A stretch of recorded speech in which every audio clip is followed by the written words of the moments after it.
Damon Dominic is an American YouTuber living in Paris.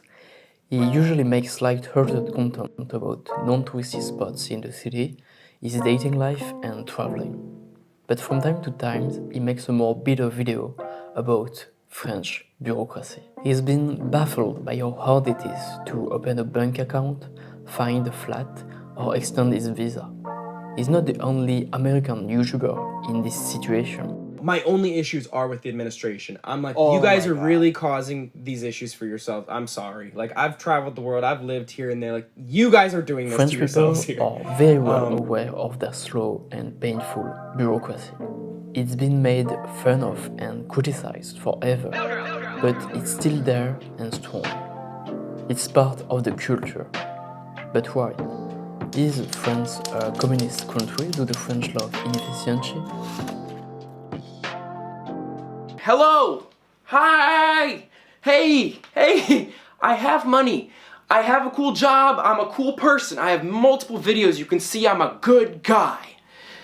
They don't care. I pulled out my camera because I'm going on my first apartment search, and the In first this thing scene, Shard Damon goes, feels stressed because he's going to visit his first apartment after months of search. He doesn't get why French landlords Need so much paper documents from him, even though he can easily prove that he makes well enough money for paying the rent. The thing is, in France, you can decide to stop paying the rent and your landlord doesn't have the right to kick you out. If it's during winter, which is 6 months long for the French administration for some reason. And also the landlords cannot set the rent as high as they want to. So that's why in France, being rich is not enough to get a flat. You also need to turn yourself into a bureaucrat. In one of his books, the late author David Graeber helps us understand the value of bureaucracy. Bureaucracy is equality.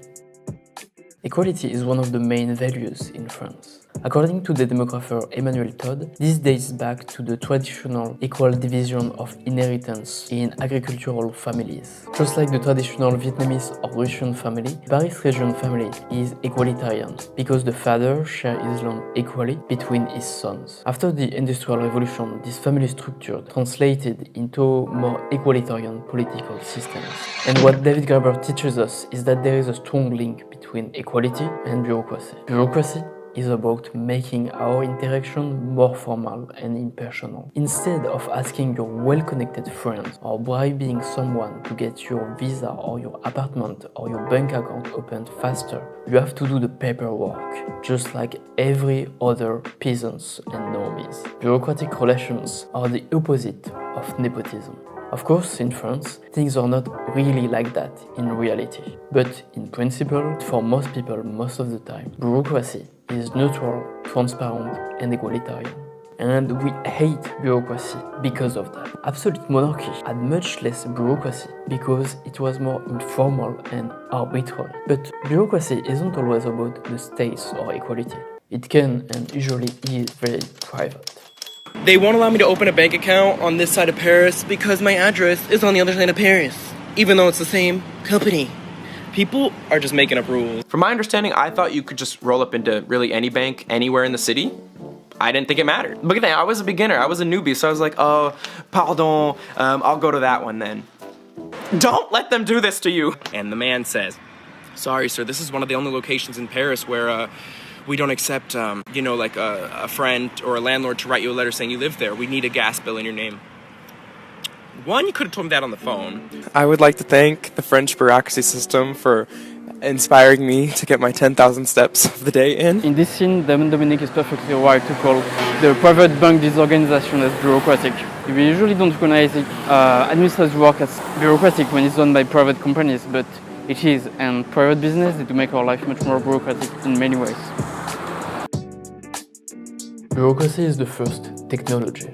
Hey, I love you.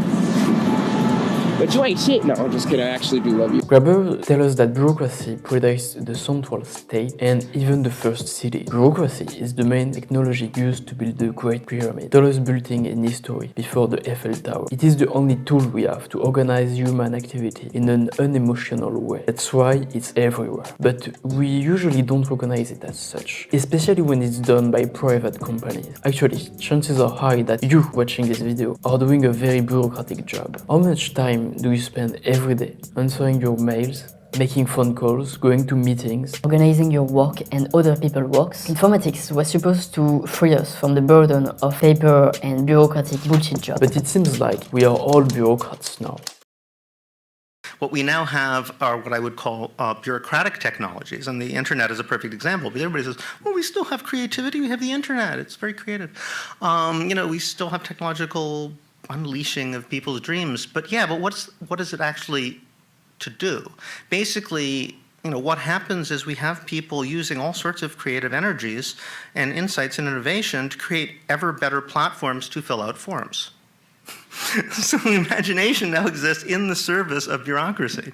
Bureaucracy, which thus encompasses every aspect of our lives. I mean, even right before I, gave this talk, I got these, 3 different pieces of paper I have to sign and fill out in order to get paid. Now, I'm guessing that when Max Weber gave talks, in Heidelberg in 1910, he didn't actually have to fill out 3 forms. And they were Germans. I mean, they're supposed to be the worst, right? He's like, somehow this has happened to us and we don't even notice it anymore, We spend more time filling out forms than any population in human history. I remember seeing somewhere that the average American spends 6 months of their life waiting for the light to change. Bureaucracy is the first religion. Oh my god! Oh shit. Bonjour, j'ai un rendez-vous pour, là maintenant 10h30 en fait. De 10h30 à 12h30. Oui. Ok. Yann? Ça fait 6 fois que je passe là. Mais il faut reprendre rendez-vous sur internet. Voilà, j'arrive pas à le faire. Alors refaites une demande, réessayez. Franchement, je faut réessayer.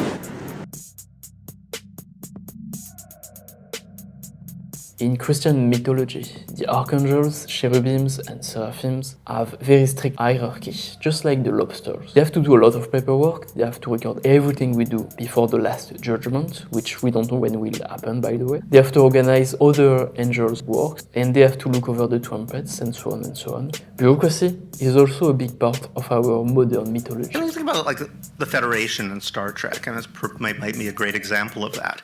I mean, in a way, what is a federation? It's like extremely military, top-down, but incredibly idealistic. They have no apparent class divisions, but at the same time, they have no apparent representative democracy. Well, it's the Soviet Union, right? I mean, it's just like the good Soviet Union that actually works, that we're all imagining as our future. So we have this lingering image of the future, the sort of Soviet future that we no longer can acknowledge, because nowadays we have to think of the Soviets only as these guys who, it didn't work, nothing worked. Well, I mean, if nothing actually worked, they wouldn't have been there for 70 years.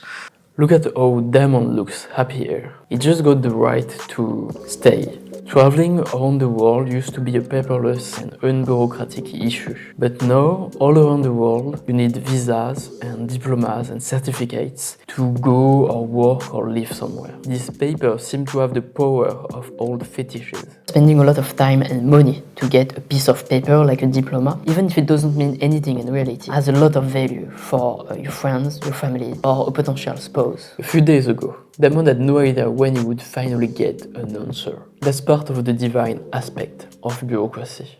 A cage in search of a bird. Bureaucratic power is overwhelming and mysterious. Just like in Kafka Trial. The decision of the administration is always postponed. And that's what makes it unbearable. As the philosopher Slavoj Žižek writes, what can be more divine than the traumatic encounter with the bureaucracy at its craziest? When, say, a bureaucrat tells me that legally I don't exist. Just like God, bureaucracy is simultaneously all-powerful, impenetrable, capricious, omnipresent, and invisible.